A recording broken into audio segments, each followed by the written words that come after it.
Halo, ketemu lagi dengan terapis autisma. Kita lanjutin kenalan dengan kuesioner-nya ya. Kali ini kita akan masuk ke penjumlahan.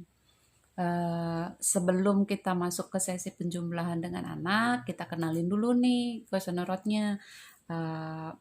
Secara bentuknya kita minta dia pegang, kita minta dia lihat bahwa ukurannya berbeda satu sama lain. Kita bisa bilang mana yang lebih kecil, mana yang lebih besar, mana yang lebih besar dari kuning, yang hijau, mana yang lebih kecil. Kemudian kita minta mereka untuk menyusunnya berdasarkan angka yang diwakili oleh masing-masing cube. Seperti ini ya. Kita minta dia coba ambil balok yang nomor 1. Balok ini sama dengan 1. Ambil balok yang kedua. Balok ini sama dengan 2. Coba kita hitung. 1, 2. Lanjutkan. 3. 1, 2, 3. Untuk anak-anak yang kesulitan untuk melihat bahwa balok ini mewakili 3, kita bisa minta dia untuk melihat dengan jelas. Lihat angka 3 dan garis 3. Atau kita bisa minta dia untuk menyusunnya berdasarkan satuan yang diwakili. 1, 2, 3. Ini sama dengan 3. Tapi itu bisa nanti sih. Ini kita hanya minta dia untuk menyusunkan berdasarkan tingkatannya aja, perbedaan besar kecilnya saja. Kemudian kita minta dia lanjutkan. Pink berarti 4. Ini 5, 6, 7, 8, 9, 10. Untuk penggunaan kuesioner rote ini diharapkan anak-anak sudah paham dengan apa itu 1 dan apa itu 10. Jadi untuk masuk ke dalam penjumlahan, anak-anak harus punya fondasi pengetahuan mengenai 1 dan 10 identifikasinya.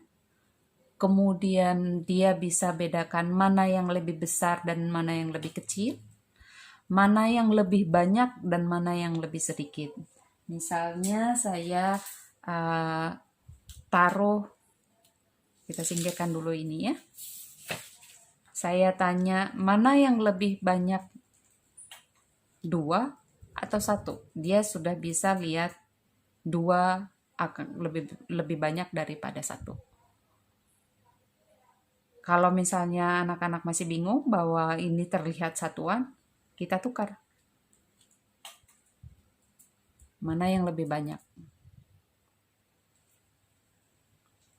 2 dan 1.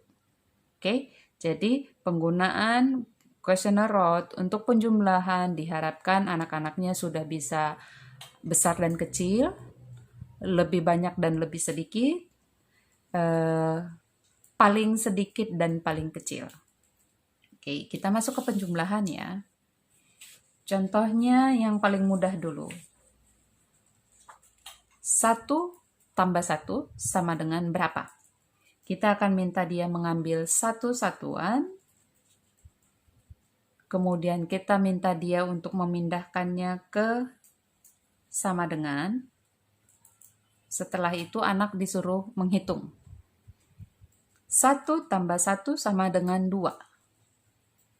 Setelah anak melakukan ini, kita minta dia mengambil yang 2. Jadi, 1 tambah 1 sama dengan 2. 1 sama dengan. Karena buat anak-anak, kata sama dengan itu tidak bermakna. Tapi dengan kita mengatakan bahwa 1 tambah 1 sama dengan 2, kita minta mereka menyamakannya. Sama. Oke, kita lanjut ke yang lebih besar.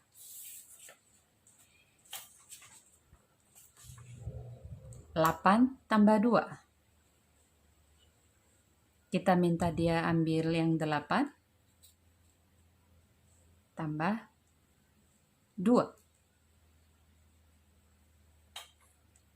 Anak boleh menghitung 1, 2, 3, 4, 5 sampai selesai, sampai 10. Boleh. Begitu. Dan dia ngambil angka 10. Atau kita boleh meminta dia menyusunnya seperti vertikal ya. 8 tambah 2. Coba cari balok yang ukurannya sama. Kita akan minta dia mencarinya. Kalau anak sudah tahu penjumlahan dengan cepat, dia akan bisa lakukan. Atau si anak akan randomly pick, dia secara acak memilih. Oh, nggak bisa sama.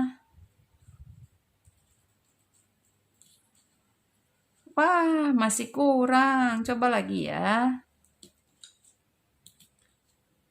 Nah, sama. Berarti 8 tambah 2 sama dengan 10. Kita minta dia untuk menyusunnya begini. Sama, 10. 8 tambah 2 sama dengan 10. Anak boleh menulisnya.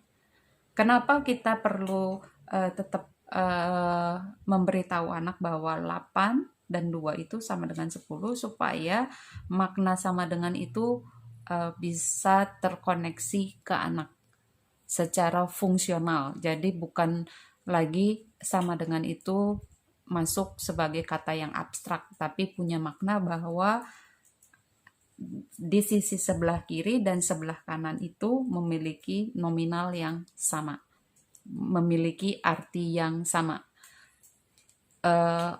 Oleh karena itu penting bagi anak-anak untuk punya kemampuan membedakan sama dan beda. Jadi kemampuan, misalnya saya tanya, ini sama dengan yang mana? Yang ini. Atau yang lebih sederhananya, kalau saya ambil sikat gigi, kemudian saya tanya ambil yang sama, dia akan ambil yang sama. Itu prerequisite atau kemampuan dasar yang harus dimiliki untuk anak mengetahui sama dengan. Jadi sangat dibutuhkan anak membedakan sama dan beda. Oke, itu untuk penjumlahan yang dasar ya. Besok kita bisa lanjutkan lagi untuk anak mengenali puluhan, 1 puluhan sampai nanti 100-an. Ini berlaku untuk penjumlahan menurun. Oke, sampai jumpa.